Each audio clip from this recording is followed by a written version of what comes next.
안녕하세요. 오늘은 1월 12일 화요일입니다. 오늘은 누가복음 5장 1절에서부터 11절까지를 본문으로 큐티 가이드를 시작하겠습니다.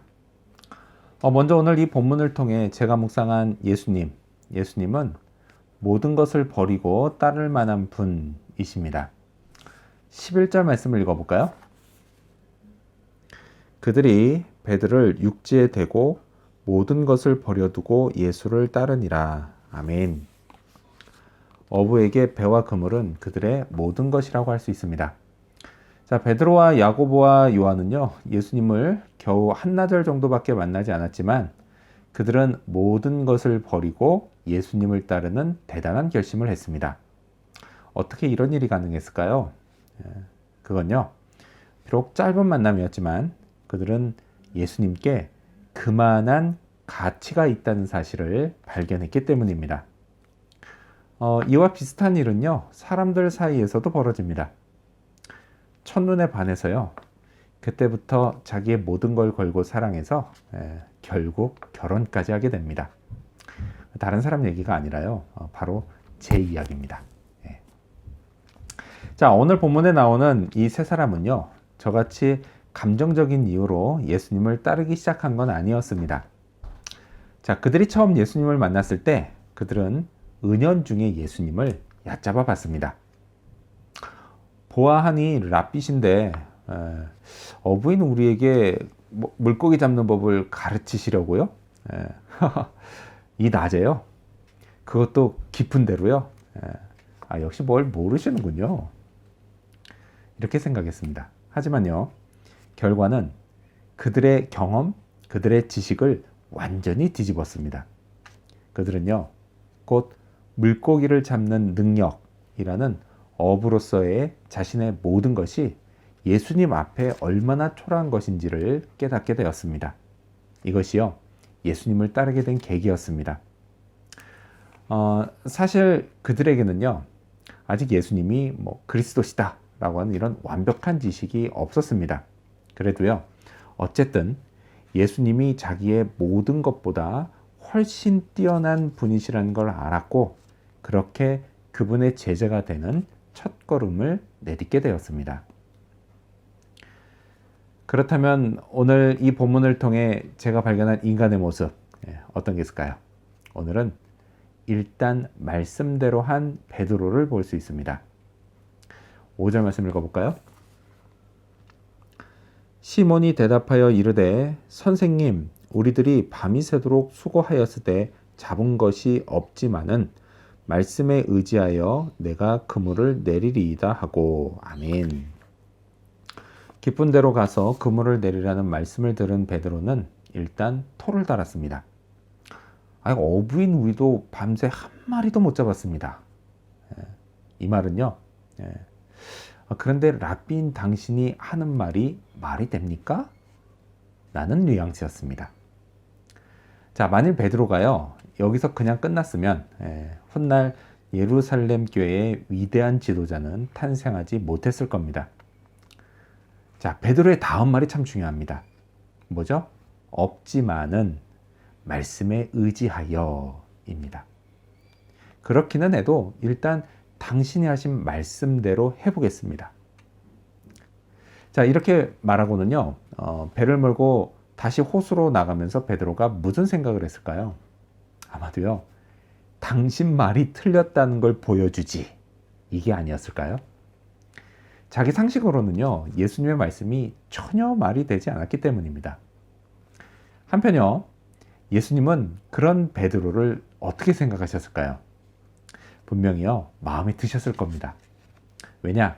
세상에는요, 베드로 같은 사람들보다는 자기 상식, 지식, 경험에 비춰서 말이 안 되면 아예 무시하고 시도조차 하지 않는 사람들이 훨씬 많기 때문입니다.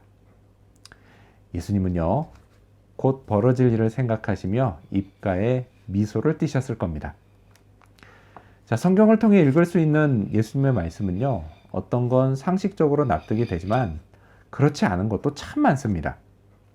일단 그분이 하신 천국 이야기는요, 쉽게 납득되지 않습니다. 받아들여지지 않아요. 또요, 내 삶에서 벌어진다고 하시는 기적 같은 이야기 역시도요, 상식적이지 않은 게 많습니다.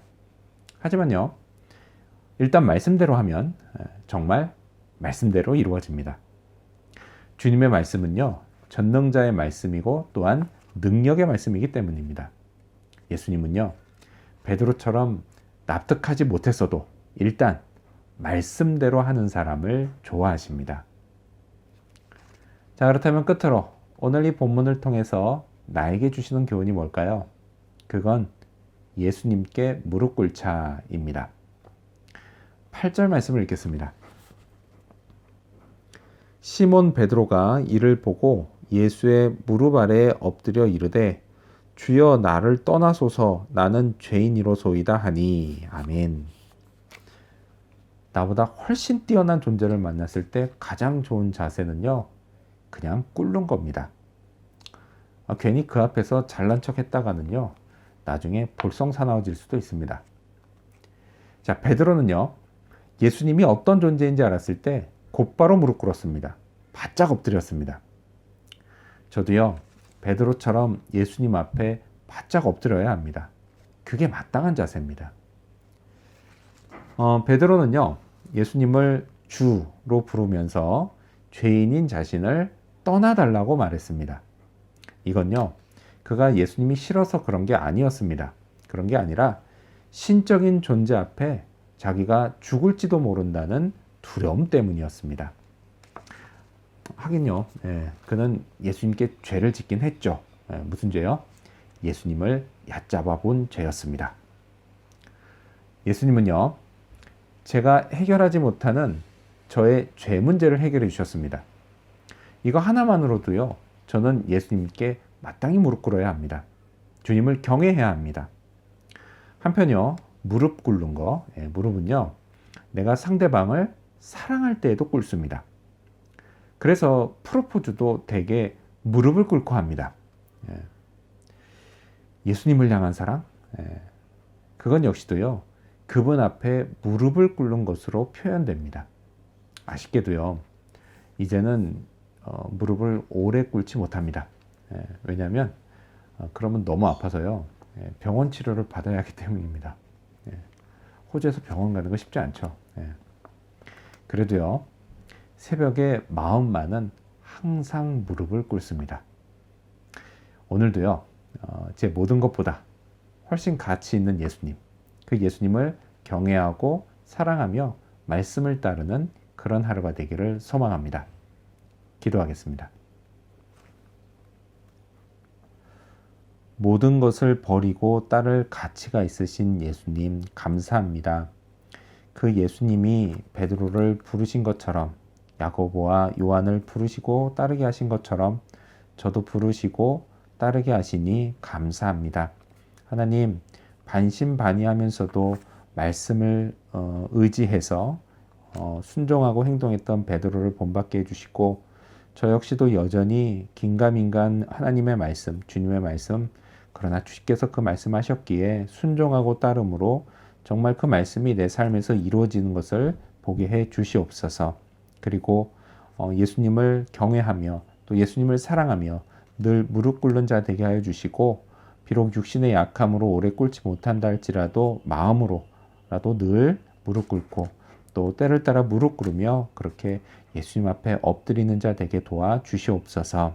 감사드리며 예수님의 이름으로 기도합니다. 아멘.